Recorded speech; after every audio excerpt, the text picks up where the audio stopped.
আসসালামু আলাইকুম। চলুন একটা চট জলদি রেসিপি দেখায় মূলা এবং চিংড়ির ঝোল তরকারির। তো ফার্স্টে হচ্ছে এখানে নিয়ে নিয়েছি একদম ছোট ছোট চিংড়ি। সাথে যে কালারটা পানি দেখতে পাচ্ছেন, এটা কেন এমন হয়েছে, কারণ কিছু চিংড়ি বেটে নেওয়া হয়েছে এবং দিয়ে দেওয়া হয়েছে পেঁয়াজ কুচি। তারপর দিয়ে দেওয়া হচ্ছে একে একে মশলাগুলো।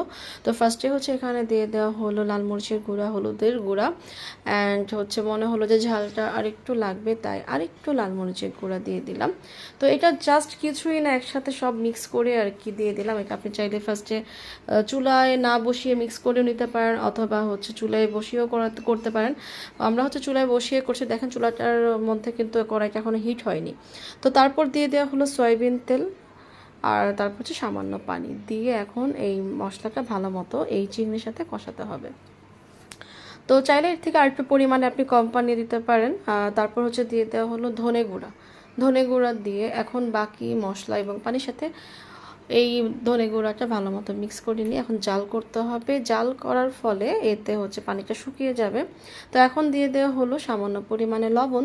এখন অনেকটা পরিমাণে দেখবেন যে জাল হচ্ছে, এই যে বুদবুদ উঠে গেছে। তো এই তো এটা যখন হচ্ছে যে মশলাটা কিন্তু এখন পানির সাথে বয়েল হতে হতে আস্তে আস্তে তেলটা উঠে আসবে। যে দেখুন অলরেডি তেলটা উঠে আসছে, তার মানে কি মশলাটা এবং চিনিটা কিন্তু ভালো মতো কষিয়ে আনা হয়েছে।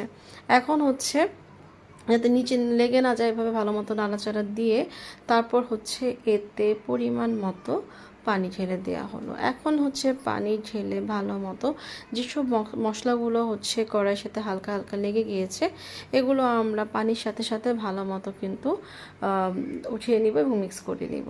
তারপর হচ্ছে প্রয়োজন মতো আরও পানি দেওয়া হলো এবং হচ্ছে ঢাকনা দিয়ে ঢেকে দেওয়া হলো যাতে বলকটা তাড়াতাড়ি চলে আসে। এখন হচ্ছে এখানে দিয়ে দেওয়া হলো কেটে ধুয়ে রাখা মূলো। তো মূলাগুলো ভালো মতো দিয়ে দেওয়া হচ্ছে, দেখেন কত সুন্দর ফ্রেশ মূলা।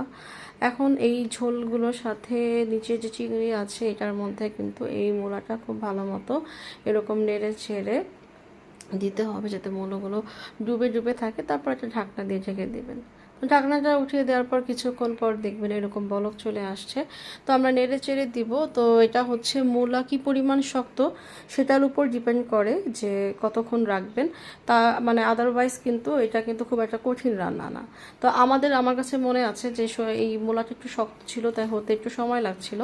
তো এটা হচ্ছে দেখেন বেশ অনেকটা পরিমাণে ঝোল আছে।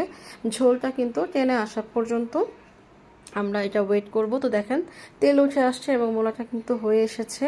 তো খুবই কিন্তু সহজ একটা রেসিপি। কেমন লাগলো আজকের এই শর্টকাট রেসিপি? আজকে এই পর্যন্ত। সবাই ভালো থাকুন। আল্লাহ হাফেজ। আসসালামু আলাইকুম।